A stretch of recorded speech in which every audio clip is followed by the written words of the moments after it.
What's up, you guys? I'm Eric and welcome back to my channel. No, you grow up. So today's video will be the second video of my guest series, and for this episode I had on my buddy Mark from the channel Bite-Sized Geek. So Mark was actually one of the first people I started talking to when I started doing YouTube, and he's a really great guy and he's helped me out with a lot of things. So my intro, my logo, my like and subscribe pop-up dealie, all of that was made by Mark. He literally just learned how to start doing all this stuff, and he's gotten pretty good at it in a pretty short amount of time. He not only has his channel Bite-Sized Geek, where he does a lot of toy related stuff like toy hunts, but he also just started a second channel as well. It's a family channel. So Mark, thank you very much for coming on the show. Very happy to do this with you. Hopefully we can do it again in the next few months. Trying to keep this intro quick because I actually have to upload it to Google Drive. So let's get into things. What's up, you guys? I'm Eric and I'm here with Mark from Bite-Sized Geek. And this is episode number 2 of I'll Give You a Grown Up, which actually has a name now, which is awesome.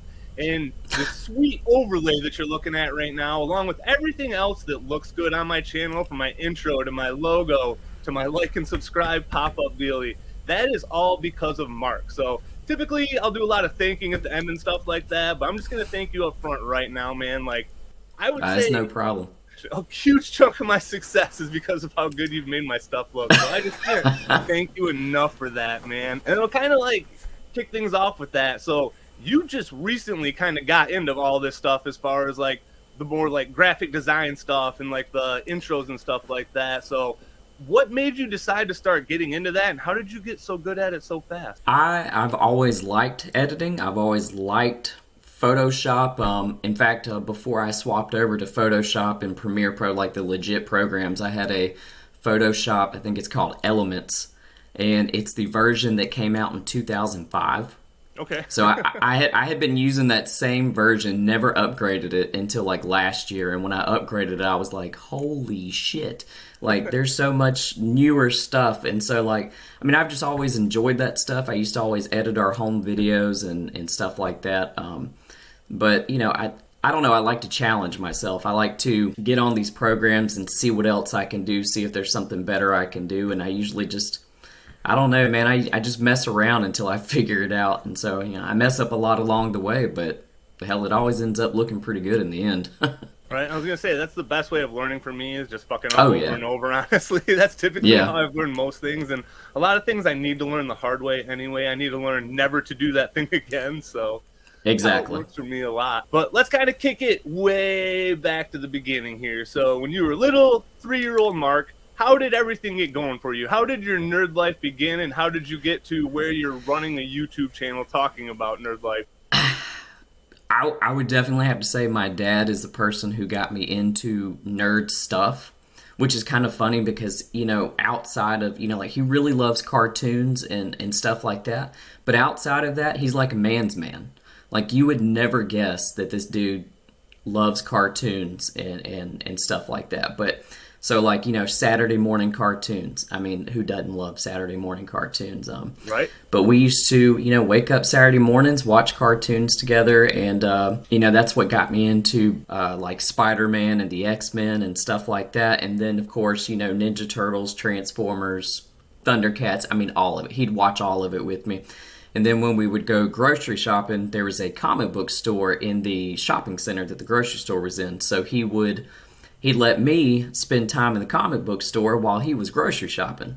Nice. It's so weird to think about that today because, like, today I would never let my, you know, 7-8-year-old kid hang out in a comic book store. Isn't that weird? Because what's actually different now? You know what I mean? Like, is the world? I mean, I don't really think much is different. I think the only thing that's different is, like, it's a lot easier to hear about the bad things going on. Like, kidnapping and stuff went on back then, but you just didn't hear about it a lot because, you know, it wasn't, you had to wait till it came on the news to hear about it. But yeah, he used to let me hang out at the comic book store, so I'd be in there for like an hour, you know, once or twice a week. And so that's where he bought me my first Marvel trading card sets. Nice. Yep. But yeah, I mean, he pretty much got me into all that stuff, and I kind of just took it from there. Looking back, what was your first love, if you can remember? Like, what was the first major, like, franchise that you fell in love with? It would definitely have to be Ninja Turtles. Gotcha. It would definitely have to be Ninja Turtles, yeah.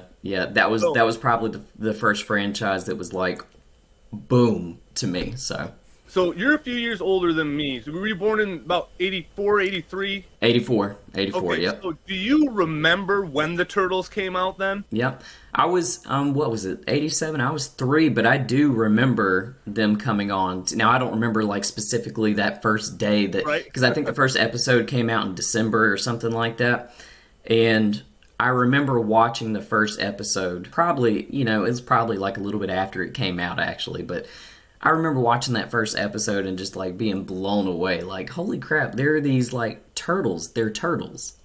And they're ninjas. And they have these cool weapons and they're out here beating up, foot soldier robots. This is the coolest crap I've ever seen in my life.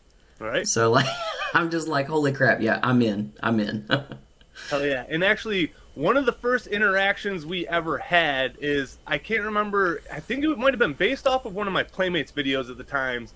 And you were like, hey, I just found a bunch of these pictures of me and my brother opening stuff on Christmas, and it was Ninja Turtle stuff, and you sent those pictures to me. And I think that was like one of the first times we ever actually talked, actually. Do you remember what Christmas that was? That was probably... Fun fact, though, before I tell you that, I was the first person to ever comment on your YouTube channel. Oh, really? No way. Yep. I was if you go back and look at your first video, I was the first person to ever comment. And I'd like to point out, even though we have been communicating for months and months, this is literally the first time we have ever actually spoken to each other. Right? Yeah. I mean, other than you but and no, Tom, and I guess Brendan now, are the only 3 people that I've ever, and I guess one time this dude TJ showed me his collection and stuff like that too. Yeah, so you're the 4th person I've ever actually interacted with verbally out of, tons of people I've been talking to now, which is, just such an awesome thing for this, you know what I mean? Like, because I'm a very, I'm not an outgoing person in real life, you know what I mean? Like, I've lived in Indiana for 5 years, and I'm friends with my boss, and that's about it. Like, I have made, no friends in here, and that's by design, and it's not because, it's not, I don't know how to explain it, it's not like that I'm a dick. I don't know. I enjoy my solitude. I just don't like going out of my way. You know what I mean? And I don't know. Like when people get, I'm the same way. I'm not an antisocial. Like I can talk to people all day. Like I can talk to anybody. It's just that I'm the same way. I enjoy my solitude. I enjoy alone time. I enjoy the time to kind of just be in my own space. I don't think that makes, I guess I can't kind of am naturally an asshole, but I can pretend not to be. Most people think oh my gosh, Mark, you're such a people person. I'm just like, but no, I think that Christmas was probably 1990. 1991, and the only reason I think that is because I look a little bit older, but if you notice in the background of that photo that I sent you, the Batcave is in that photo, and Batman came out in 89, and so I imagine the toys didn't come out till probably later that year or something, so that's probably around 1990.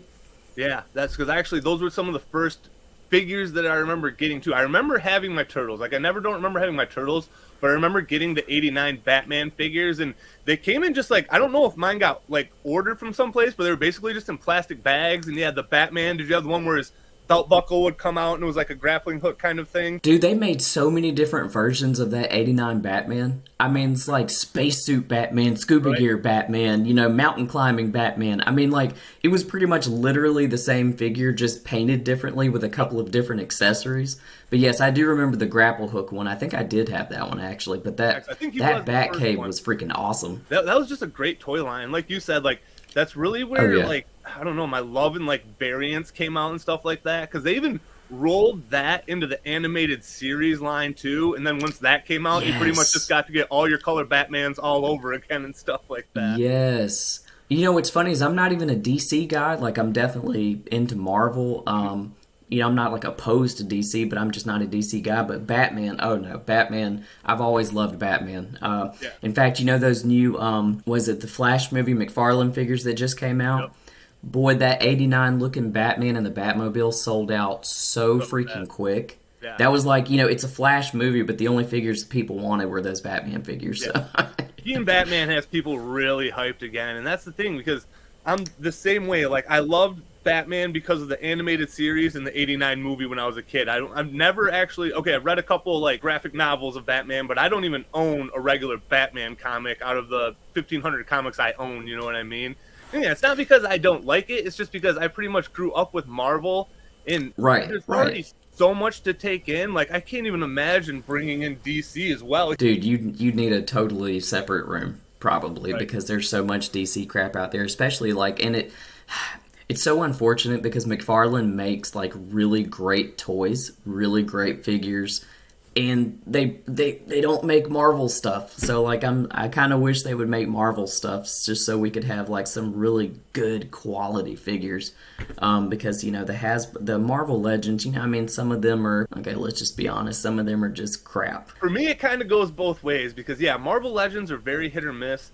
But McFarlane, the first thing that drives me nuts is just like the scale of his figures. Like, I don't know What are why they like have to 7 inch? yeah, and they just, I don't know, like, everything is 6 inch now, you know what I mean? So it just kind of throws Yeah, that off. Like, other than Super 7 Turtles, everything that I have kind of would fit in together if I really wanted it to. But right, Marvel right. figures, I had a couple Batman figures, and I have the One Punch Saitama figure. And I guess I have all the My Hero, or some of the My Hero Academia figures too. They're painted great. They definitely look great, but they just don't really articulate well. Like, they don't have thigh cuts and stuff like that. So there is very limited posing you can do with them. But as far as painted figures go, like, McFarlane figures are far and away the best in that. And I mean, that's really what he always has been known for, is his high level of deco. Yeah, and see, I wouldn't know about the articulation and stuff like you just pointed out because I don't own any of the McFarlane figures, so I'm Okay, going yeah. solely based on the way they look in the package. Yeah, and So, again, so that's the thing. They look pretty, but like my One Punch Saitama figure, like his hip joints are hinge joints. Like, they're not regular ball joints. I don't know why they would do that. And he can't even stand without a stand, and it drives me nuts. Like, I don't oh know. god, Like, yeah, one that of the kind of only sucks. two options for that figure, other than a Figma one, that's like $100 now. So Yeah, yeah, that's true. so after Ninja Turtles, once you grew out of that, what was kind of your next love, and like what kind of like got you into like your teenage years and stuff like that? So I was, okay, so when I was younger, my top franchise was definitely Ninja Turtles. I was super into Thundercats. I was into Transformers as well, but, my older brother was way more into Transformers than I was. But so, like, I guess into the early 90s, when Power Rangers hit, of course, I was like really into Power Rangers there for a while.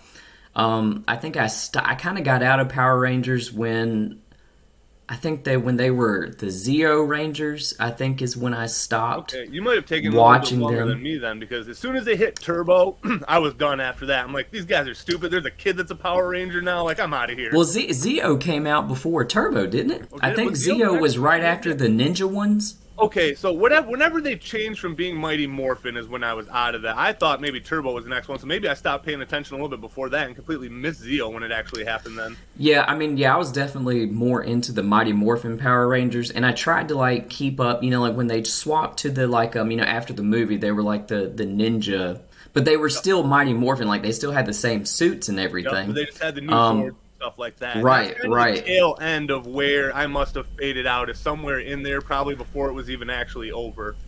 Yeah, and I think I could be wrong, but I think they went to Zeo first, and then they Okay. went to Turbo. But yeah, they started changing like every week. Like every week, it was a different kind of Power Ranger, and I just really got out of it because I couldn't keep up. Yeah. I mean, by that time, I was hitting teenage years, and I wasn't really into Power Rangers anymore. I was more into like social aspects of my life and stuff Right. like that. So I don't know. Like I don't know what I was really. I think I was probably just mostly into like Marvel stuff in my teenage years. Spider-Man's definitely my favorite superhero, so I've always been super into Spider-Man. But teenage years, I don't really think I was into much, honestly, because when I was my oldest daughter, who will be 24 in June, I had her when I was 15 years old. Yeah. So I didn't really have a lot of time for a lot of like, fandom stuff. I was too busy trying to be a dad while I was still a kid myself. So, Right. and as I got older, I got definitely more into, nerd stuff that I was into because I actually had a chance to get back into it. So did you have kind of like, because I call it like my dark age, to where I wasn't really into, like, from when I pretty much hit puberty to essentially like my late 20s is kind of like when my nerd interest kind of really started coming back to me. And then by the time I was in my 30s, that's when I got back in my collecting and stuff like that. So like, Yep. did you have that kind of reawakening where you're like, okay, like I really am back in the game again. And Yeah, definitely. I was pretty much not really into anything like in my 20s. Like I was, but it just wasn't like an active interest, Yeah. you know? Like I've always collected stuff, and I have this like big, I think Rubbermaid tub in my closet that I've just been like collecting mostly like Marvel and Spider-Man stuff in for years. Okay.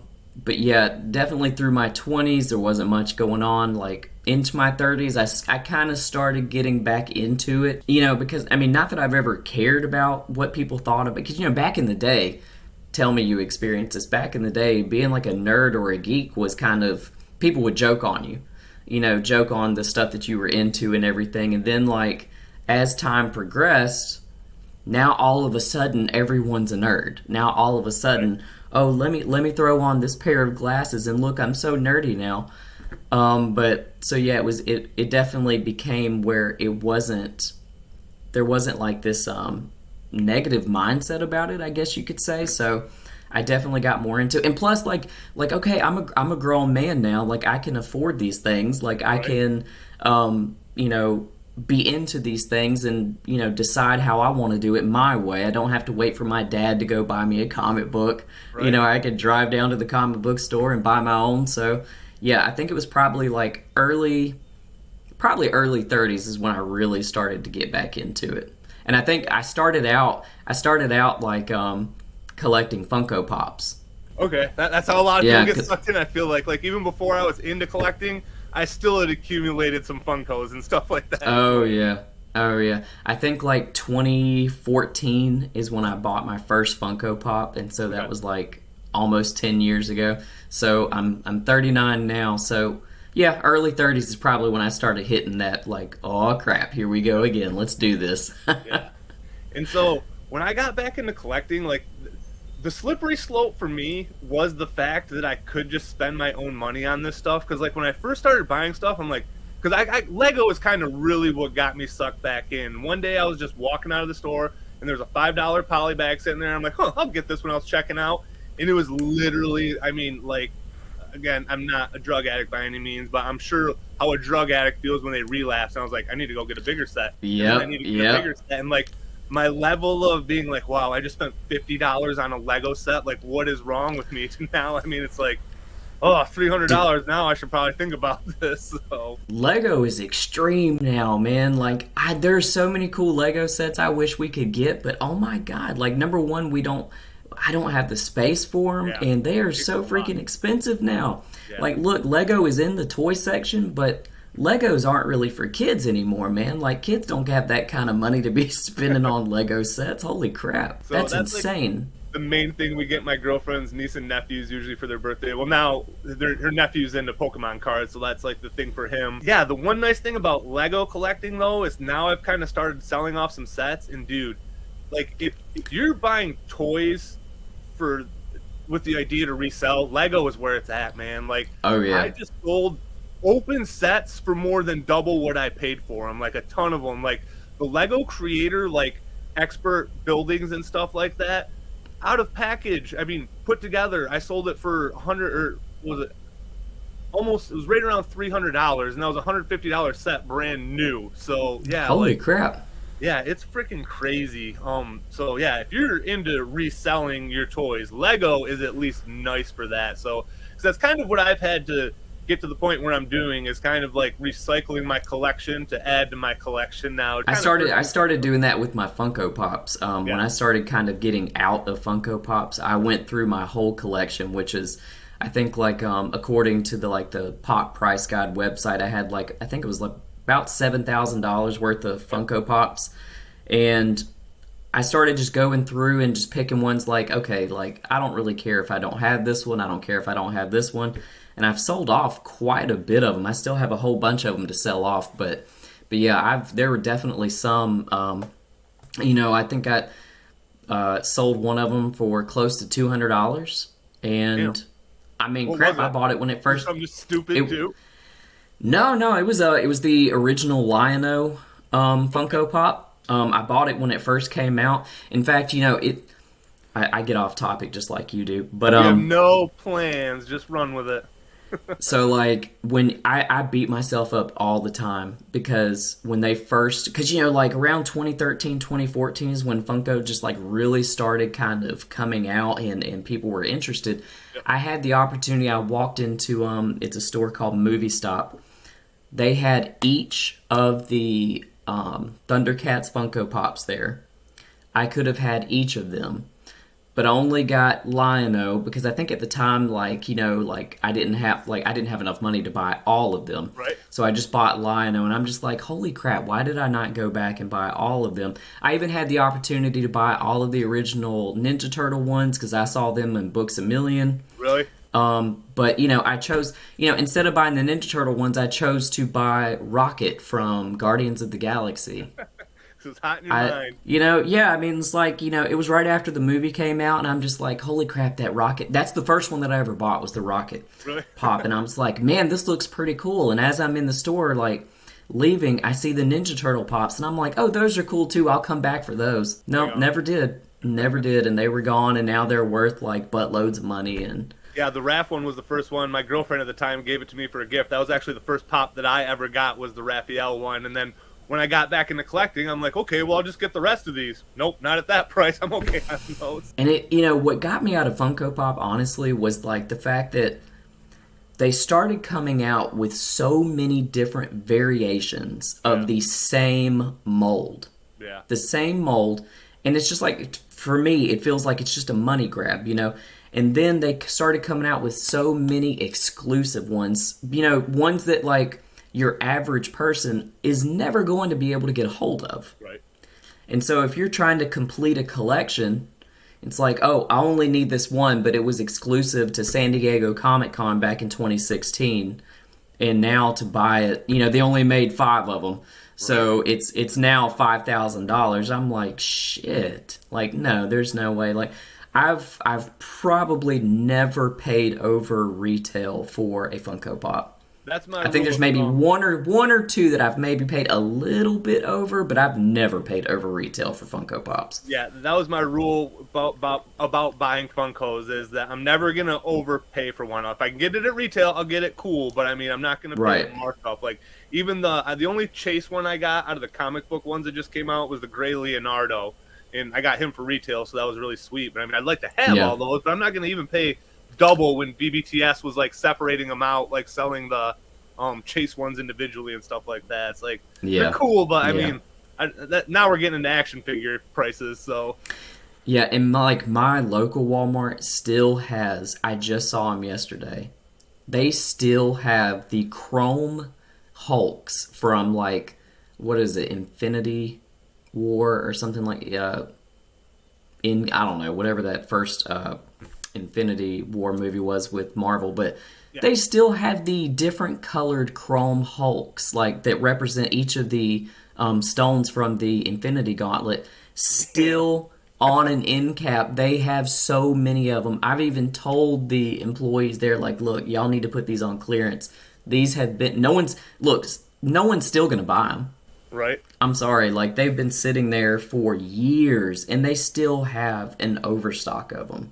So if anybody wants, you know, those Hulks, I mean, hey, reach out to me. I'll go grab them for you. You know, like, but oh my God, just to get them off the shelf. But those have been sitting there forever. I could get into a whole can of worms there. So we have this chain in my area. It's only regional to Michigan, Indiana, Ohio, Illinois, and Kentucky. It's called Meijer. And it's basically like if you mixed Walmart and Kroger. So it has like better groceries, but like less hard goods and stuff like that. And they have Star Wars figures from 2018 still hanging on the pegs. And it's the chick in the red suit with the gold helmet. You know who I'm talking about? Oh, yeah. It's that figure. That is never going to sell ever in the history of the universe. And I can't imagine because they've never gotten new waves the entire time I've been going there, which means that peg alone has probably lost them thousands of dollars. Oh my gosh. I'm surprised the grocery store even has action figures in there. Like I said, it's like a Walmart.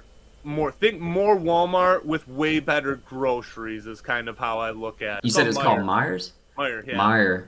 I have to ask my wife about it. She's from Illinois, so she probably knows what I'm talking about. Yeah, I actually just found the re-release of Bebop there today, and he was the last one that I needed other than the Foot Soldier for all those re-release figures. So Yeah.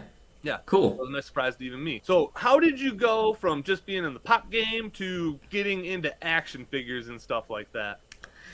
Dude, I can tell you exactly how that happened. Good. I was so it was last year. No, it was 2021, and I had never really gotten on YouTube to watch videos or anything. Like YouTube was just kind of like it's whatever.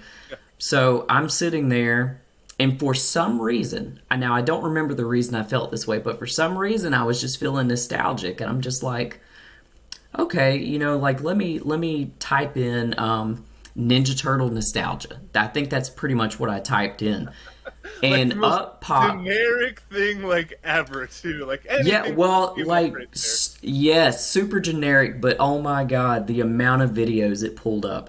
And so the one that caught my eye, and like, it's so funny because I don't know if he watches your channel or anything, but there's this channel called Ree's Retro Toys. I don't know, I know it's called Ree's something.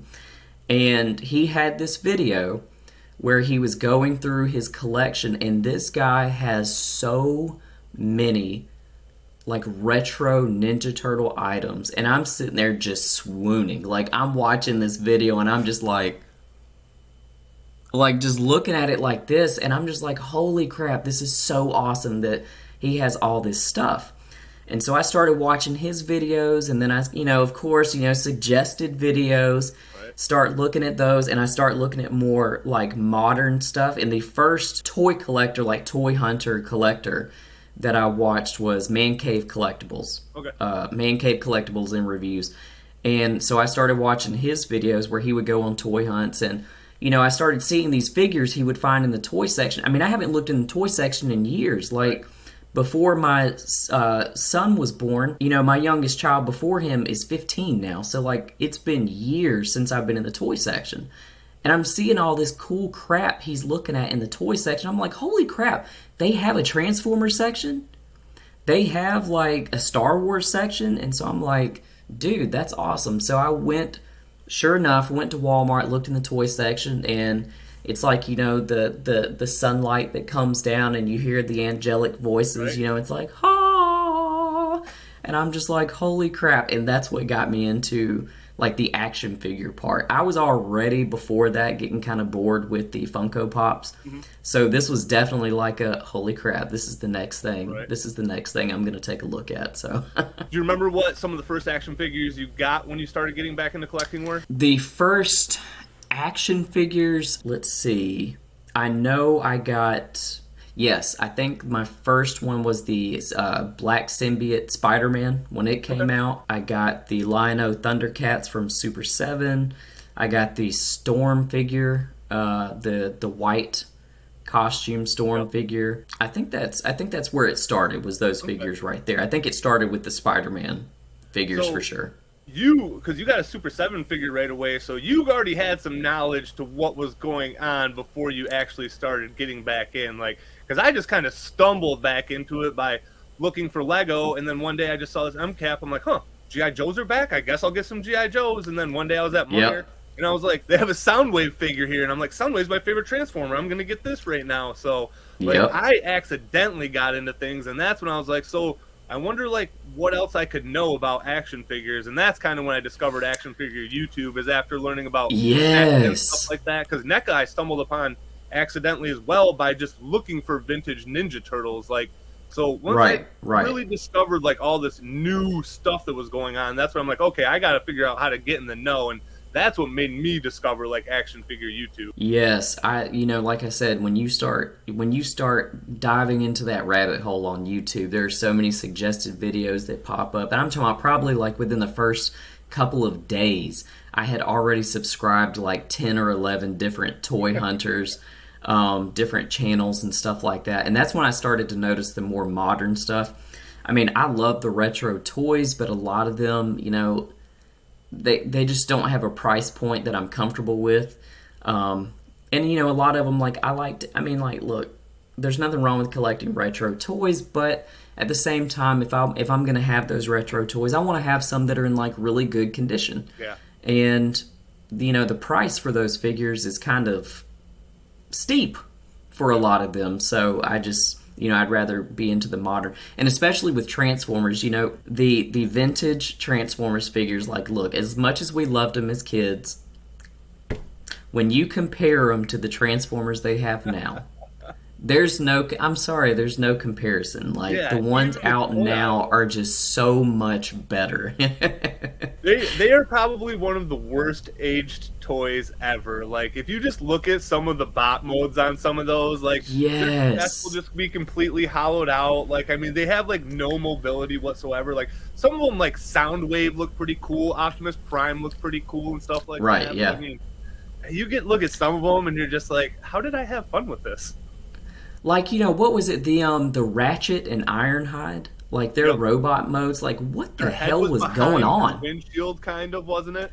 What the hell was going on with that? Yeah. They had, like, these, like, little, I don't know, like, little base setups, and they had, like, they both stood behind, like, some sort of gun or something like that. It was just terrible. And, oh, my God, let's not get started on Megatron. That was probably one of the crappiest original Transformers ever. Yeah. Ever. I mean, like, I don't even think he did leg day most of the time. No, yeah, his legs are like paper thin on each side, and they just go right down. He just has this like giant U for a crotch, basically. Yes, and I think most of the original Transformers are really, I think when they were designing them, they were thinking about most kids are going to want these in their vehicle modes. Yep. Because a lot of their vehicle modes looked fine. Yep. They looked fine, but boys looked pretty good. And then it's like, all right, how do we make a robot out of this instead of turning a robot into a thing? You can definitely tell which direction they engineered from.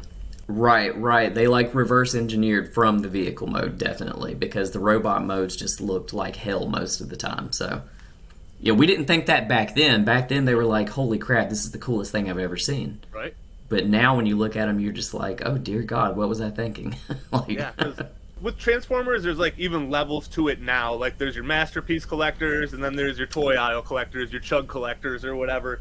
And even like the toy aisle figures, Transformers are kind of jumping up in price faster than other action figures, I feel like, right now. But yeah, like I said, the first time I saw that, looking at it right now, the War for Cybertron, Soundwave, and Starscream, I'm like, there's no way I can leave these figures here. Like, I have to get these figures, and I really was blown away by how much better they looked when I first got them. Yeah, like the Soundwave, I wanted to get that Soundwave so bad, but I really want that, what is it, the Netflix one that actually, I want my Soundwave to transform into the, cassette player. I don't want the spaceship and everything. From, what came after Earthrise? I want to say I don't remember another clean one, but I could be wrong. I don't know if they did it. If they did, it's probably because the last one that I know of that transforms into the cassette player was the Netflix, like the original one, like that Netflix one, the one that's like super expensive now. Yeah, because that and the Bumblebee, I think, came in that wave, and they were like the two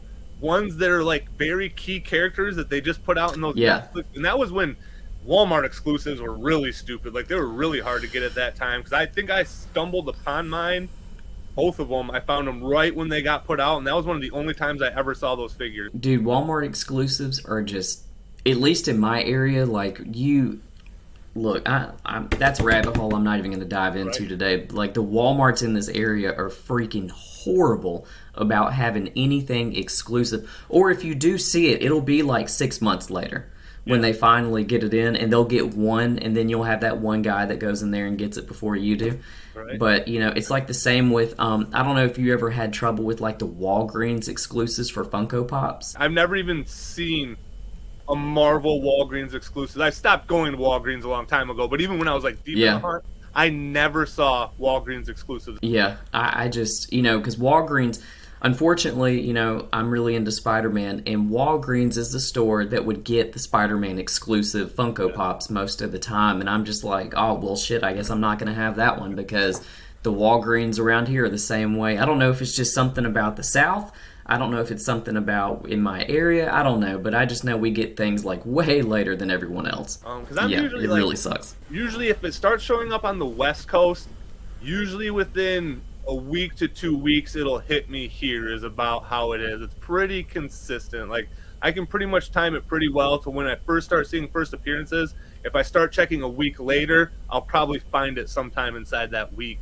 But like I said, we don't need to go deep in the rabbit hole, but Walmart is the one that always makes me cringe the most when I see it's going to be an exclusive for Walmart. Because, like, my Yes. Target is pretty consistent. Like, I'll give my Target some credit. Like, they're pretty reliable. Even the NECA vendor there, I know he's going to be there on either Thursday, Friday, or Saturday, almost guaranteed. Like, he will be there one of those 3 days. But, like, Walmart, I've never even seen a Loyal Subjects turtle in my Walmart before. Not even the Loyal Subjects figures. And now we have an overflow of the first Turtle movies 2-packs, like Shredder, Yes. the Orokusaki 2-pack. And then, The April and Casey Jones Yeah, there's like 10 packs of those at my Walmart. And yeah, the Orokusaki and Hamato Yoshi, there's a couple of those. There's like 1 or 2 packs of Foot Soldiers, which is kind of cool. But I just don't need those right now. Like, it'd be cool to have them, but I want to spend that money on something else. But speaking of but that, yeah, if in the next few weeks after we get out of Haulathon season, if you see those again, I might have you pick those up for me. Because I remember one time watching a video and you had those on your shelf, and I've bought in every set I've ever seen in real life. That's like the 1-2-pack that you never see, and it's the only one. oh, they're still there. They're still there. Because there's 2 WalMarts within like 3 miles of me. Like, no joke. There's Right. 2 WalMarts within like a mile of each other. And the one that's right, like straight down the street from me, they've had that 2-pack. I think they have 2 of them actually. They have the 2-pack of Foot Soldiers. They've had them there for I think about a year now. The same pack Yeah, that's so just been sitting there. Yeah. the next month after I reset after Haulathon, I might be having to grab those. Yeah. Let me know. I'll go in there and grab them for you because they're there. That's just such a weird thing too, is like how everybody's area is different, how everybody's collecting experience differs and stuff like that. Because like I live in like not really big, not really small town. Like I think there's 70,000 people that live in Muncie. We have 2 WalMarts and a Target, but I definitely know I am the person that is hunting NECA turtle figures the hardest, because if I go there every day at the same time, once they're there, like I almost always have my first dibs on things. And like you said, you're within 2 WalMarts right next to you, but I mean, how big of a place do you live in? Like, I live in Prattville, Alabama, and I don't know like the population count, but it's definitely grown it's tremendously grown in the last like 10 years. So it's probably more than 70,000 if I had to guess. But yeah, like the Walmart, there's the Walmart in Prattville, and then there's the Walmart in Millbrook, which is the town right next to us. Yeah. But I live in a spot to where the Millbrook Walmart is 2 miles down the street. The Prattville Walmart is 1 mile down the street. yeah. So there's and we also have a Target in Prattville, but that one, like I was telling you the other day, the Target in Prattville and the Target in Montgomery, Alabama, I don't even think have even gotten any of the Haulathon stuff, like not even the display stuff, like not even the little cards that they put up. I mean, nothing. So have you like searched the whole store? Because sometimes people will be like, oh, here it is in the baby section and stuff like that. Like every once in a while you'll see those posts to where their end cap isn't even in the toy aisle. I will admit I have not checked the baby section. But I've checked like the entire toy area. Yeah.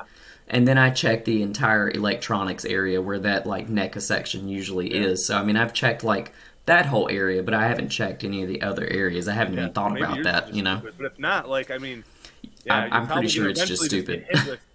The whole 4 weeks of stuff just all out at once. So look, I'm not gonna lie, that would be kind of cool because I would love to get that accessory set. I think that's like I want to get that accessory set, and then I want to get the, what is it called, Jaguar character. I just picked up Dreadmon. Okay, nice. When they did the release on Target on Friday, I ordered it online, but those are the only 2 I want left. So especially that accessory set, because when your wife looks at it and she looks at the turtles and they're like, oh my god, those are so cute, like you definitely have to have it. You have to have it. That's the and I think it'll be there too, so she won't be mad about you getting that one. Oh no. Like that's the perfect time when you can find stuff that your wife or girlfriend or whatever actually likes. Right. Oh, it's on. Like you don't even have to ask for permission anymore. Like you're just like, okay, that's definitely a go. That's definitely a go. And that's also like a nice aspect that I feel like you and I both share, is your wife seems to be very supportive of what you do and doesn't seem to be somebody that's really like, well, you should be spending this money on responsible things. She seems to be pretty, I don't know what the term I want to use here is. She's very much a nerd like me. Nice. She might not be into the exact same things as me, but we share a lot of the same common interests and stuff.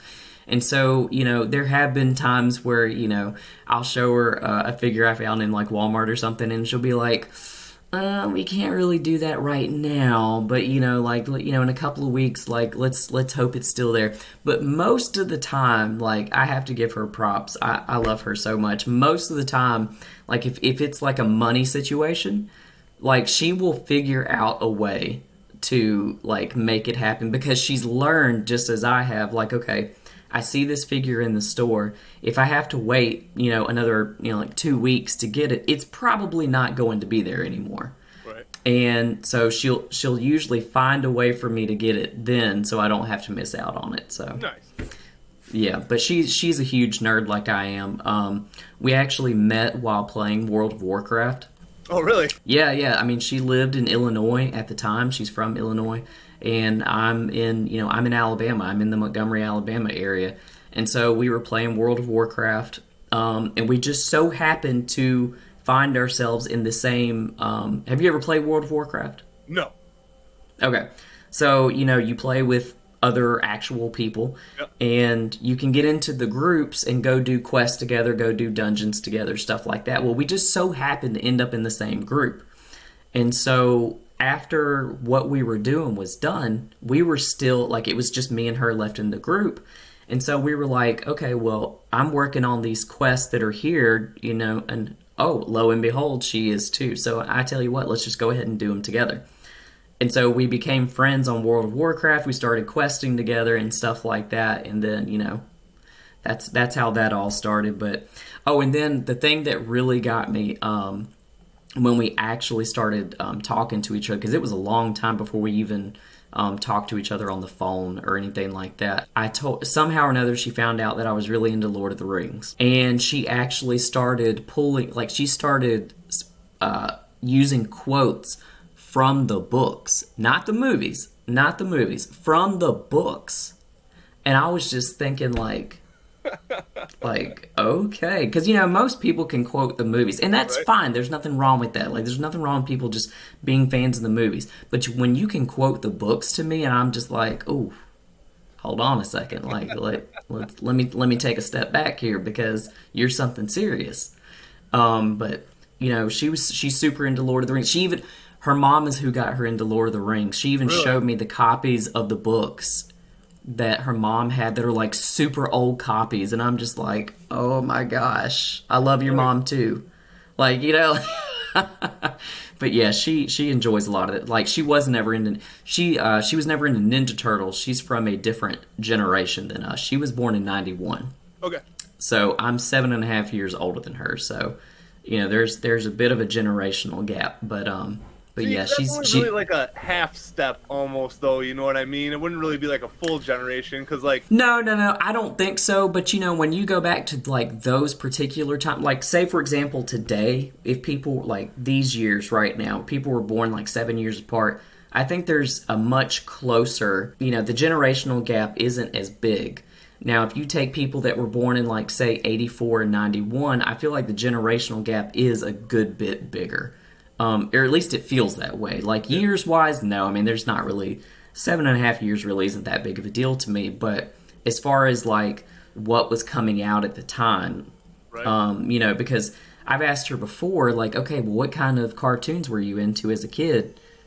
And she doesn't really have any. Like, she said she didn't really watch a whole lot of cartoons as a kid. But then she'll name cartoons that I'm like, holy crap, I was a teenager when that came out. Like, oh my gosh, like, you are a lot younger than me. Like,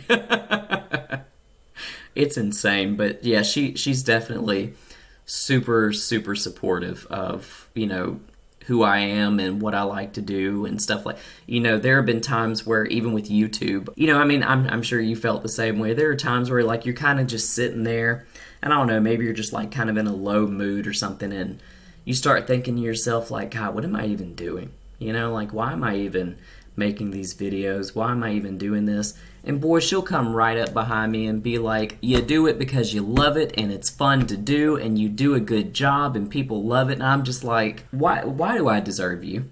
You know, like, what did I do in my years on this planet that made me deserve you? So she's awesome. She's awesome. And I've actually chatted a little bit with her because we set something up for your birthday for a surprise. And yeah, right. I mean, it's very cool that she would go out of her way to do stuff and stuff like that. You know what I mean? So yeah, you're a very lucky person to have somebody that is very awesome and very supportive of everything you do. So do not edit out that part because Chloe, I hope you heard that. We both think you're super awesome, and yeah, that's going to be on the internet forever now. So yeah, don't worry. Other than me stammering and stuff like that, that's pretty much the only thing that gets edited out. Staying in that same realm, like, how do your kids? Another thing that I remember we first talked about is you said your kids don't like watching your videos because they say it's cringy and stuff like that. But your kids seem to really like being in your videos by the looks of it. Whenever you do your toy hunt, it seems like they kind of are fighting for camera time a little bit. So how do they kind of play in, and how do you feel about like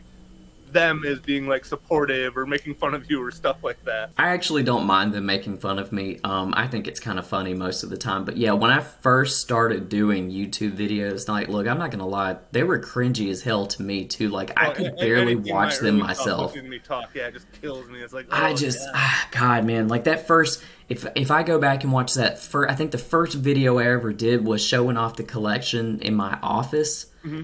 And for any of y'all watching, go back and watch that video and look how freaking cringy it is. Like, it's so horrible the way I'm talking and stuff because I was so nervous. And it took me like a good 15 minutes to even turn the camera on because I was just so nervous. But yeah, I've gotten to where like it's, you know, it's just kind of natural to me. You know, I don't have a problem doing it now, but when we first started doing them, they definitely couldn't watch them. They thought they were super cringy. They would joke on me. They're like, "Oh my God, Daddy, you're definitely pulling." You know, I think it was my daughter that said, "You definitely have awkward dad vibes going on right now."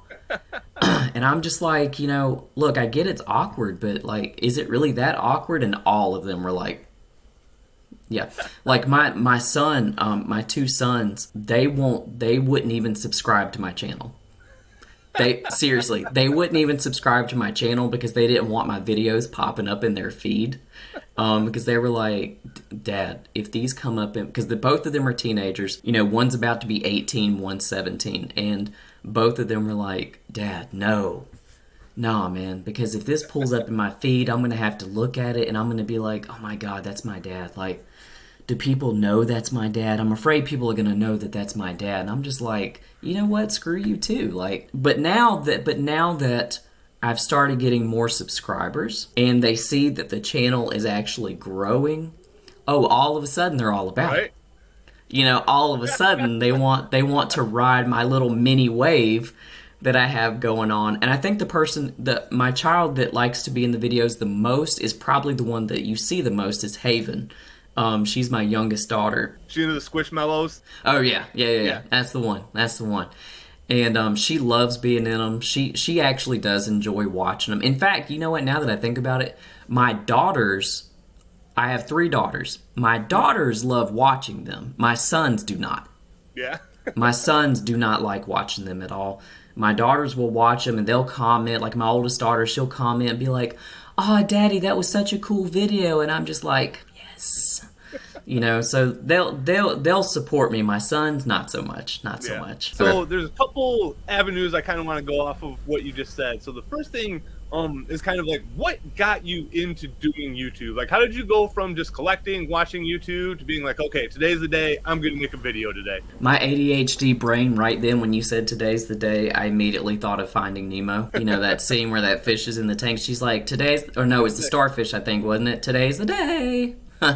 But no, so like I started watching a lot of like toy hunt videos and, you know, we're sitting there just watching them and my wife looks at me and she goes like, "Why don't you do that?" And I was like, "Do what?" She said, "Why don't you make toy hunt videos?" I was like, "Well, I guess I could." And, you know, she pointed out, she was like, "Well, I mean, they look in places like Walmart and Target and comic book stores. Like, we have access to all these places, so why don't you do it too? You know, be something fun for you." Because she knows, just like I pointed out, my ADHD brain, I always have to have something to do. Yeah. My brain is always going.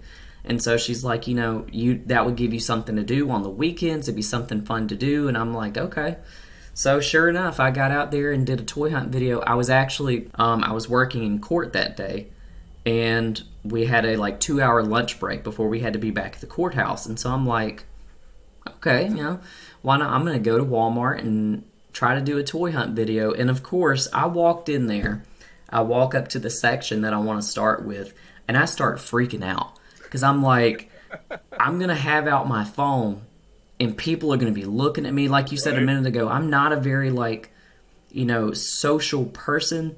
And so if I'm standing there with my phone looking at stuff and people walk up and look at me, I'm going to get really weirded out and I'm going to stop. And so it took me like 15 minutes to even start the video. And then as soon as I start it, I think it's still, the part where she walks up is not in there, but I don't know, if you go back and watch that first toy hunt video, you'll notice that it kind of cuts off for a second and then starts back up.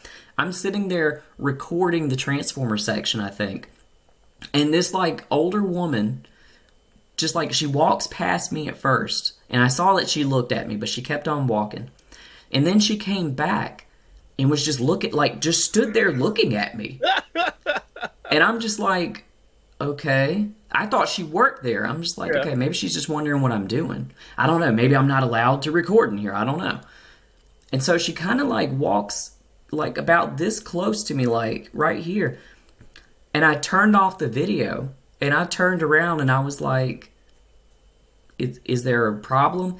And she said, this woman, she's probably late 50s, early 60s. She goes oh, I was just seeing what you were doing. Who does that?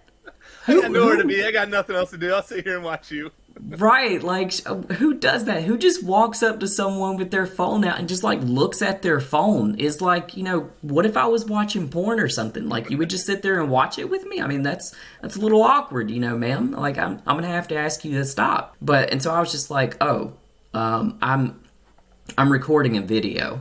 And she goes oh, you do that kind of thing? Ma'am, look, I'm already just really nerve-wracked as it is, and you walking up to me asking me questions is just not helping right now. So that made it even harder to get through that first video. I had to wait for that woman to walk off, and I'd be out of the toy area for me to even start again. So my first time, I'm already just super nervous, and then this just random older woman walks up and just really messes up. I finally got myself in the right headspace, and then she comes along and messes it up. So it was not a fun time. The one type of video that I haven't really branched out into is toy hunts, because I just can't do it. I've thought about doing it. I've thought about it, but I'm I just can't turn my camera on and start talking. Someone's gonna come up to me I'm already fucking. I mean, you saw me getting warmed up for this. I'm already an insanely awkward person getting ready to talk. Yes. On camera, so. Yeah, I don't know. I still haven't even gotten myself to the point where I would feel comfortable doing that yet. I'll tell you this, I was super uncomfortable doing it at first, and now I'm not uncomfortable at all. Yeah. But what has helped me, because you're talking about people are going to hear me basically talking to myself. So when I record videos, I have the mic that plugs into my phone, and I can just have it right here, so I don't have to talk very loud. But if I don't have that mic with me, I pretty much I'll hold my phone like this, so it's right here at my mouth. And so my phone is really, really good about picking up on my voice. So I mean, I can talk kind of low, and it still picks up really well. And then when you go to edit, you can bump it up a good bit too if you need to. But yeah, I mean, it does take some getting used to. I think you would be really awesome at toy hunts, actually. I think it would be kind of cool to hear your because that's when you have really random comments and just really random stuff. The types of videos you do, a lot of it is kind of planned ahead of time, or at least as much as possible. When you're out toy hunting and stuff like that, there's no planning. Right. You just kind of get out there and do it, and so you end up with a lot of kind of funny stuff a lot of the time. Yeah. And I think that'd be pretty cool to watch, especially with your channel.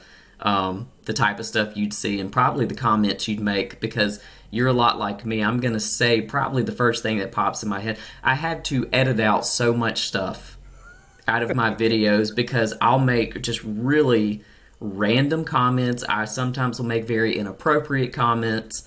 And I have to edit it out because I'm like, oh my God, I can't put that on my channel. Like, You curse on your channel? I've never even thought about it. I do. I don't think I do it a whole lot in the toy hunt videos. But there are definitely. Yeah.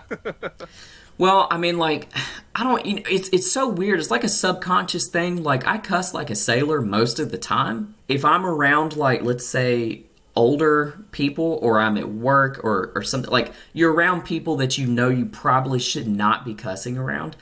I don't have to make that conscious effort not to cuss. I just don't. Yeah. And so I think that's the same thing when I'm doing like toy hunt videos and stuff. I just kind of don't do it. And then there are some videos where if I do it and it's kind of prominent, I'll bleep it out. I won't try to edit it out. I'll just bleep it out. Now, if I say damn or something, I won't bleep that out. But if I say, like the more hardcore cuss words and stuff, or a combination, because I've got some very colorful combinations that I use on a regular basis, and I definitely have to edit those out. Because I think in that first video when that older woman walked up to me, I think I remember saying like, what the fuck? Before I even cut the camera off. So I had to like edit that. Because, in this day and age, people are going to get on the video and be like, oh my God, you cussed out an old woman? Right. Oh my God, like, come on, man. Like, yeah, I had to edit that part out. It was bad.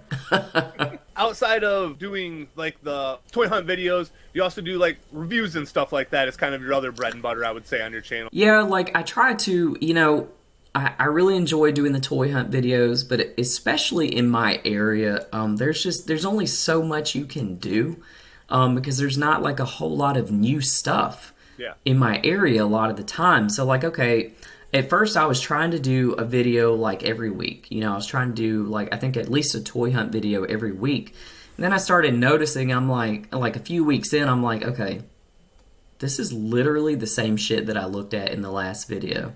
Like, how can I spice this up a little bit? So I tried just going to different stores, different places, and I mean, that was fine, but so I'm like, okay, I'm noticing that a lot of these other people are doing reviews and stuff like that. And I'll admit, I'm still like super awkward with review videos, because, I'll start talking about something, and again, those are like heavily edited.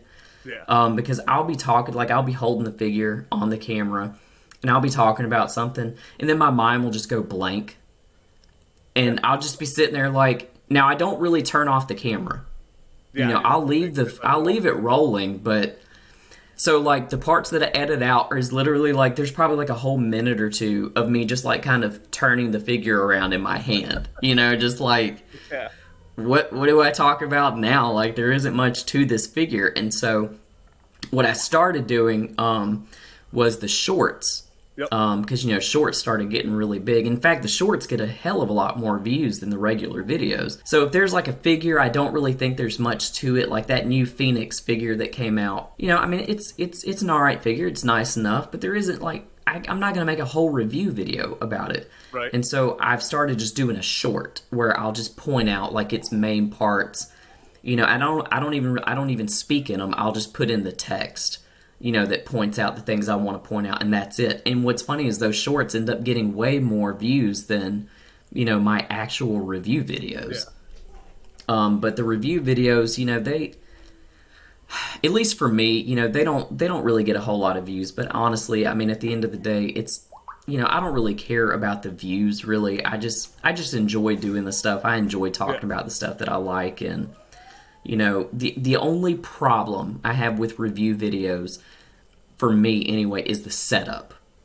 Like, you got to get all kinds of stuff set up. You got to get your table set up. You got to get your lights right. You got to get the camera just in the right spot. And there's so much more time that goes into setup than the actual video itself. Yeah. And even just, I'll knock my camera all the time. I'll knock my mic, like, because you have to reach around everything. And, like, yeah, it's definitely the most awkward to do. And honestly, like, I mean, I'm pretty sure I said this to Dom too. Like, when people are like, "Oh yeah, this is dry brush technique right here," I don't know what the fuck that means. You know what I mean? I don't really know. Like, I have my one buddy Josh. Like, every day he'll send me this mod that he did on a figure, and he's just like so good at painting and everything. And it's just like people that can do mods and stuff like that and actually understand how paint works. Like, it's just beyond me. You know, when I first started doing the reviews, like I started watching other people do reviews to kind of see, you know, like what they talked about and how they talked about it. And what got me the most was the people that would talk about the joints.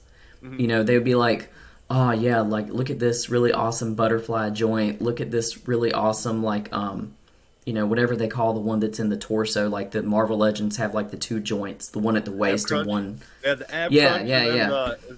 then yeah, usually a twist too sometimes. Yeah, so. yeah. And so I started thinking like, what the hell? Like, so I literally went to Google and Googled action figure joints. And I pulled up like this little, there's like a model picture that I found that talks about like the different joints. And I'm just like, you know what? I'm never going to remember what all of those joints are called. Right. And so if you look in my review videos, I will rarely use an actual joint name.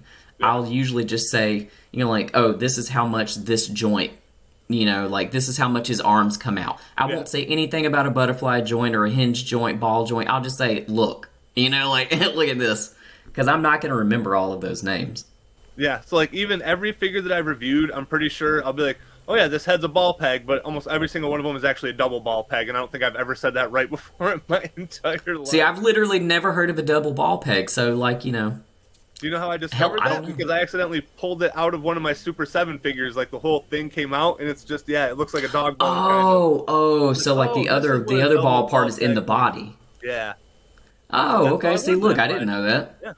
Learned it the hard way. I didn't know that. See, like, look, we're not really professionals. No. We just, I mean, I'm just, at the end of the day, I'm a guy that just has toys and wanted to talk about them on YouTube. Like, that's exactly, it. Like, exactly. That's why, like, it cracks me up when people will be like, oh, you actually responded to me. It's like, dude, I'm as excited that somebody wants to talk to me about action figures as you are for exactly. me to talk to you. You know what I mean? Like, exactly. You know, because there's a lot, you know, my videos don't really get a whole lot of comments. You know, they get a bunch of likes and views and stuff, but not a whole lot of comments. So when I get that notification that pops up and it's like, oh, so-and-so commented on your video, I'm just like, what? Yeah. Let me go see what they said. And then I get super excited because someone actually took the time to comment on the video. Yeah. Because a lot of people don't take the time to comment on videos. Right.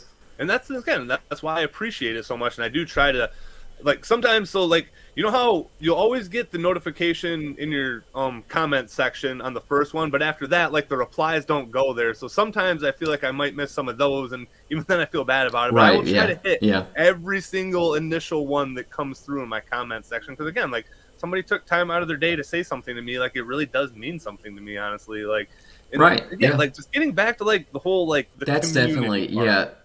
That's probably one of my favorite parts is the people that you meet and stuff. Because even before I started doing, like, the videos and, well, really even before I started, like, watching the stuff on YouTube, you know, we would go to Comic Cons and stuff. And one of my favorite parts about going to those conventions is that you are around people who are like you. You know, like, for example, with cosplay, you know, you can have someone go in there that has spent thousands of dollars on their cosplay. They have sponsors, like, this is what they do for a living, and their cosplay looks phenomenal. And then you can have people that go in there and literally probably spent $15 on the stuff they use for their cosplay. And guess what? They get the same amount of attention that the professional cosplayers get. Yeah. Because that community is all about supporting one another. And so, like, you go in there and you got, like, especially kids, man. Kids, oh my gosh, like, they can put on any damn thing. And you will have swarms of people coming up to them telling them, oh my gosh, that's the coolest looking, like, Batman cosplay I've ever seen. Like, oh, are you really Batman? And you could just see it, man. You can just see it in their face. Like, their eyes light up and stuff, and they're just so excited. And I think that's probably my favorite part about conventions is you are surrounded by fellow nerds, fellow geeks, and, you know, people that are into the same stuff. So, yeah, when I started the YouTube thing, looking at all these videos, it is super nice to find people that are like-minded and are into the same stuff you are. Because, you know, up until then, you have all this stuff you want to say. You have all this stuff you want to talk about. You have all this stuff you, like, want to share with people, but you don't have anyone to share it with. Right. And so then you, like, get into this world, this community, and you're like, oh my gosh, like, they're into the same stuff as me, and that's super awesome. And so that really will bring out that nerd in you as well. And like a couple things off that. So like going to conventions, it's like one of the only places that I go to where, and I guess concerts too, where I don't mind being in a crowd. You know what I mean? Any other time, it's like, exactly. I don't want to go to the mall during peak hours. Are you kidding me? You know what I mean? Exactly. Like, stuff like that. I don't even. That's why. I mean, I texted you this morning. I do my shopping on the weekends at like, if I can get there at 6 a.m. when the grocery store opens, that's when I like to get there before there's any crowd. So like I like doing stuff before anybody else, and it is because it's just such a good environment. Like I feel like a Comic-Con would be the last place a fight would ever break out. You know what I mean? Like, in the history of comic conventions, there probably has not been like a single fist fight.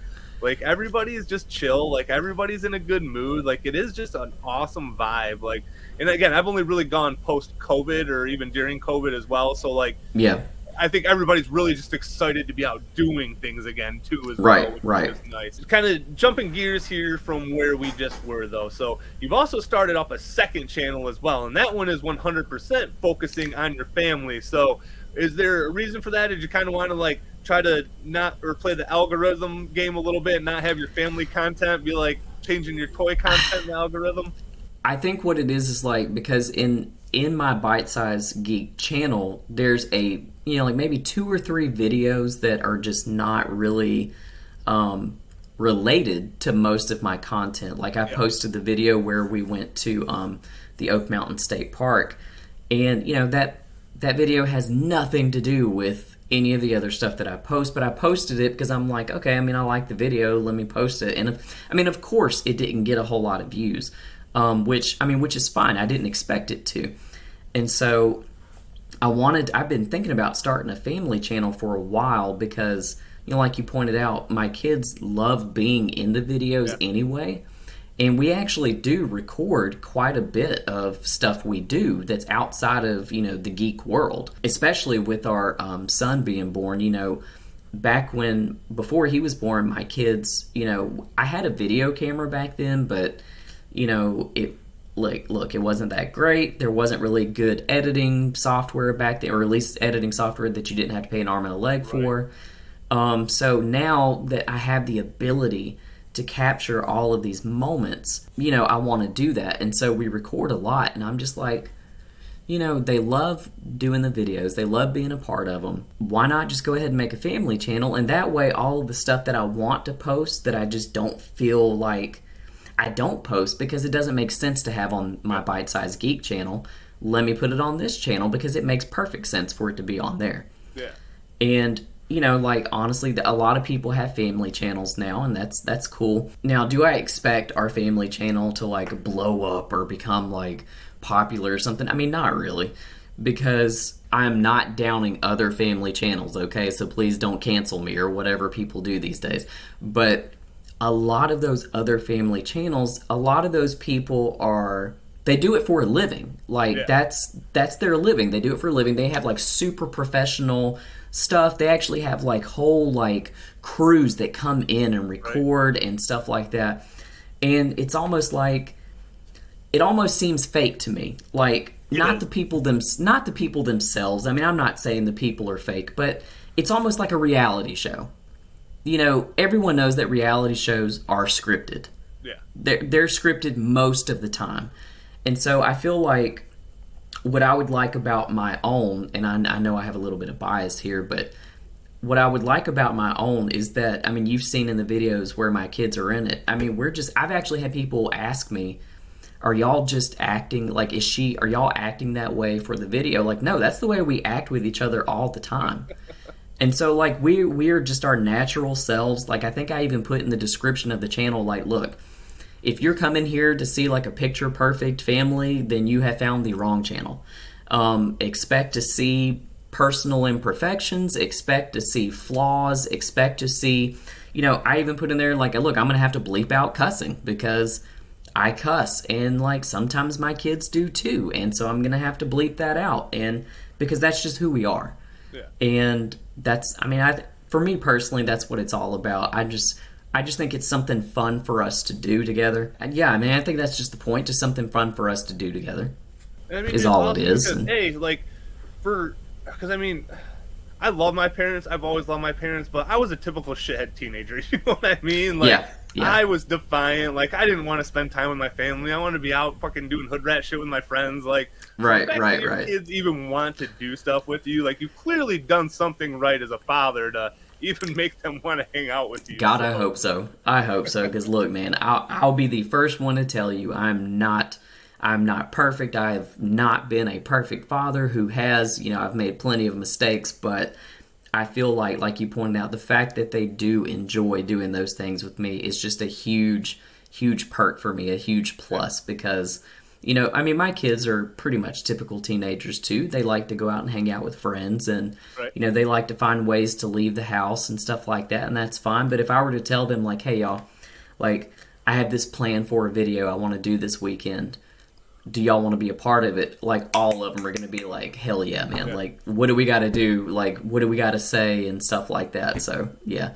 they get pretty excited about it. When your kids were little, and I mean, they're kind of teenagers now, but like, when you were watching like the stuff they were into, is there anything that you got into specifically because of them that you might not have picked up if they hadn't been into it? Honestly, not that I can think of off the top of my head, because most children's shows these days, and when I say children's shows, I mean like Disney Junior type stuff, like for little kids, usually just annoys the crap out of me. Yeah.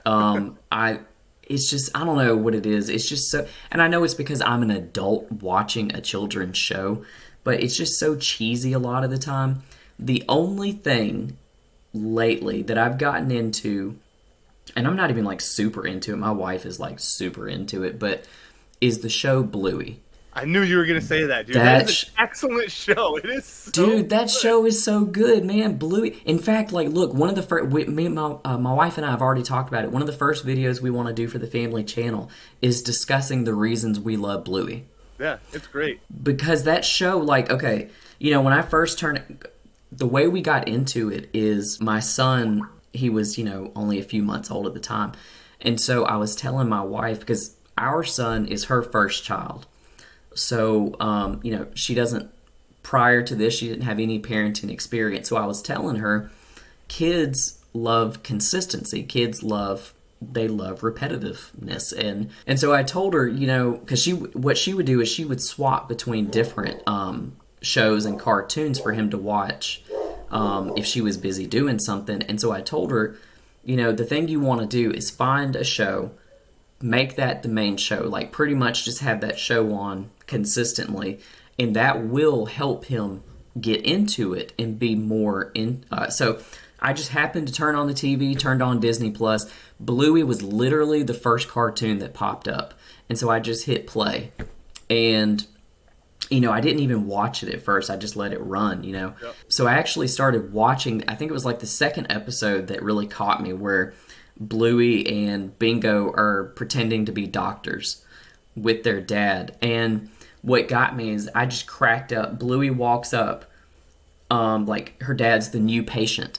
And Bluey walks up and just goes like, bink, and like gives him a shot. And he's like, what was that for? You don't even know what's going on with me. And she said, I'm very busy. I don't have a lot of time. And I'm just like, oh my God, that's hilarious. That is so hilarious. That's so clever. Yeah. And so what I love about that show is it's just so real. Yeah. It's so real. Like, it's so relatable. Like, one of my favorite scenes as well, and I know we're getting off on like a Bluey tangent, but one of the first scene I saw where they're in their car driving somewhere and the whole freaking back of the car is a mess. And I'm just like, that is the realest shit I've ever seen in a children's cartoon, because anyone who has kids can tell you there's going to be shit all over your car. Oh, yeah. Toys, old French fries, I mean, you name it, it's going to be everywhere. And I was like, look at this beautiful cartoon right here that's just like speaking to me as a parent. I don't know, but yeah, I've gotten into Bluey, so. Lacey's niece and nephew came over and stayed with us, and her brother had talked to us about, like, yeah, they watched the show and it's pretty good. Like, me and Kelly are actually pretty into it too. And they watched it the whole weekend they were here. And it is just, it's the perfect balance of it's probably one of the best jobs of adult humor and kids humor I've ever seen in a show. Like, without it being it really is. And like SpongeBob, when you watch that, you're like, okay, this joke is for adults. You know what I mean? Like, you know that Right, immediately. right. But like Bluey, it just blends it in so well and smooth. And yeah, it's like, I don't know. It's a really good show for a kids show. That's what we leave on for our dogs when we leave for the day. So Oh, so your dogs love Bluey, yeah. yeah. But I think it's like the perfect blend of like because it has like adult humor in it, but it's not like inappropriate adult humor. It's not kind of you really need to know adult things to get that joke. It's just stuff like, oh hey, that speaks to me as an adult. Yeah. Like when what's the dad's name again? Bandit. When Bandit like gets kind of irritated with the kids and like has to go take a minute to himself in a different room, like that's so relatable. That's so relatable. And a lot of kids don't really look at that. They're just like, oh, the dad's just going to the other room, but the adults are like, yeah, we know exactly why he's going to the other room. Right. So, but yeah, that show is just awesome. It's just awesome. So that's another thing, and I'm sure you can relate to it more than I can, because as I've gotten older, the shows that we've watched, like we've grown up, but cartoons stay the same, you know what I mean? So like when I was a kid, when I watched The Simpsons, I really related to Bart. Now, and it really depresses me, and this is going to kill you, you're actually a year older than Homer's supposed to be in this show. I just discovered Holy crap, seriously? he averaged at 38 is about where his average age is in the Oh, show. wow. So yeah, that really depressed me when I realized how close I was getting to that. But now I see the world more through his eyes, you know what I mean? So like, do you feel like that when you watch old shows and stuff like that, especially as a dad? Are you like, holy shit, like... I absolutely do. Oh God, man, I wish I could remember the cartoon or show that I was thinking of. But yeah, you definitely, when you're a kid, you're watching these cartoons and shows, you see it from the younger person's perspective. And then when you watch it as an adult, you're like, I can totally relate to why like Homer Simpson got super irritated with Bart. Like I probably would have been like strangling him too. But yeah, you can. I don't know, like you watch the same thing as an adult and it's a totally different perspective. And it's kind of fun a lot of the times. It's like you're watching a whole new show. It's like you're watching a whole new cartoon, a whole new show, and because you see it from like a mature perspective then. And so you can totally relate to it on a different level. So I don't know, it's like you get to experience it all over again, honestly. Like DuckTales, I love DuckTales. Yeah. And like the times when Scrooge would get super pissed off at the nephews, and I'm just like, you know what? I would be super pissed too. Like I probably would have sent him back to Donald, honestly. Right. But but he kept him around. He's a better duck than me because I would have kicked him out. So that's why, like when people, so there's some people that just think it's weird to watch reruns, which is weird to me. You know what I mean? But I can watch the same shows over and over and over because as I age, my perspective changes, like exactly like what you said. And it is like, it's always like watching something through new eyes as I age. And I'm still getting jokes, and especially The Simpsons is the best example that like I didn't even understand until now because I've learned a new pop culture reference or something like that. Like, and yeah, that's why I never get sick of doing the same things over and over. One thing that I don't know if I told you about this a while back. I was watching the first Ninja Turtles movie not too long ago, and I don't know why I never picked up on it because I've watched it plenty of times as an adult. I guess I've just, I don't know, I was really paying attention that time, but I did not even pick up on the fact that the police chief was basically blackmailing or bribing the April's boss. Yep. I did not even pick up on that because I used to always wonder, like, okay, why did April's boss just suddenly want her off the story? Like, but I never thought about it. I'm like, okay, it's just a plot point in the movie. But as soon as I watched that scene where he calls him and it's like, you got a son named Danny, Charles? And I was just like, holy shit. Yeah. That piece of shit is actually like blackmailing him to get April off the story. Yeah. That didn't even hit me till like a couple of months ago. It was like a couple of months ago that finally hit me. And I'm just like, dude, I never noticed that before. And so like I pointed it out to my wife and she was like, oh yeah, I thought that was like pretty obvious. And I'm just like, you know what? No, you know what? Yep. Same thing. It took me until I was in my 30s to realize that. Yeah. Yep. Yeah. But yeah, It's different perspective. Well, yeah, well then I guess I mean I'll just thank you again for coming on, man. I really appreciate it. And again, thank you for my membership for the Eastman fan club too, man. Just another awesome No thing you did problem. for me. No problem. Like I said, I've probably thanked you more times than anybody else on this channel, but I just can't thank you enough, man. Like you've been awesome. I'll definitely have you on the show again. We can have a topic to actually talk about in particular. Again, for my second episode, like I'm having a lot of fun with these. Like I really enjoyed doing these. It's awesome getting people on here, and again, like just Yeah. like you said, this is the first time we've ever talked, so I got to learn just as Yeah. much about you almost as anybody else. Because typically when we talk, we're just bullshitting or sending each other very dark humored memes and stuff like Yeah. that. Yeah. Yeah. Yeah. That's another thing I enjoy about our friendship is that, you know, like you can't, there's not really, like even close friends, there's not a whole lot of friends you can share like really dark humor with. I And think so it, I have you like, just have to have that sense of humor in general. You know what I mean? To where I don't really yeah, get you offended by do. anything, and I You do. do. I mean, yeah, murder jokes are just kind of funny sometimes. So. Yeah, I mean they are. Yeah, I'm sorry, but they are. You know, as long as they're seen through a like comedic perspective. I mean, like Exactly, of and course, that's okay, how like it's look, done. in reality, no, murder is not funny. Okay, y'all, we get it. But like the jokes and stuff, if you are not so serious about it, are pretty damn funny most of the time. So And again, shows like The Simpsons and stuff, Itchy and Scratchy, I was desensitized to cartoon violence at a very early age to where, like, I mean, we're closing this up, but something else, like, I want to touch on. I never knew, like, Simpsons Halloween episodes were, like, looked at as controversial at the time because, like, cartoon those violence. were like my favorite ones. Yeah. The Cartoon the violence, Treehouse of Horror. Those were my right? favorite Simpsons episodes. But it never registered to me because it's cartoon violence that it's actually violence, you know what I mean? Like, I've always been able to differentiate it so well. You know, there's one thing I got to point out there. Like one cartoon that I loved as a kid, but I tried to go back and watch recently, and I just can't. Like, I don't know. I don't want to sound like a. I don't know, what do they call it these days? Let's just say a Legend? square. Ren and Stimpy. Yeah. I loved Ren and Stimpy growing up, but I tried to go back and watch it, and it's just like kind of like I sat there and watched it. I'm like, why did I like this? This is just kind of, I don't know. It's just like yes, there's a lot of dark humor, which is still, you know, I still find that funny, but a lot of it is just kind of like gross type Yeah. stuff, I guess you could say, and it's just, I don't know, it's just not as appealing to me as an adult, and so I'm just like, wow, that's just kind of like vulgar. That's kind of And it I don't know, definitely maybe that. Yeah, it was a product of the time for sure because back then nothing like that had ever been on TV before, and even like Right.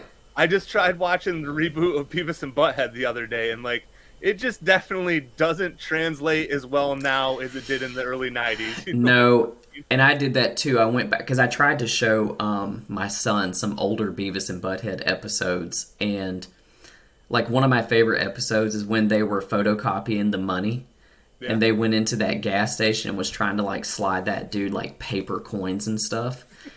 And like I'm showing it to my son, and I'm already thinking like, okay, this isn't as funny as I remember it being. But I'm hoping like, okay, maybe he'll think it's funny. And he's sitting there like he's literally watching it like this. Like that. And so when the episode was over, I'm like, what do you think? He was like, Dad, that's the dumbest shit I've ever seen in my life. And I'm like, seriously? Like you didn't enjoy any of it? He goes like, no. He said, that was stupid. He goes like, my God, like nothing was funny about that. And I'm just like, yep. Okay, well, I guess I'm old. So, like he did not enjoy it at all. He just thought it was the dumbest thing in the world. But it was pretty funny back then. So. Right? Yeah, I got real sidetracked getting on that outro. Yeah. But yeah, you don't have anything else, man. I think that's all I got. So thanks again for coming on, and yeah, get you on here again soon. All right. We'll see you later. Cool. Later. Peace, man. Bye.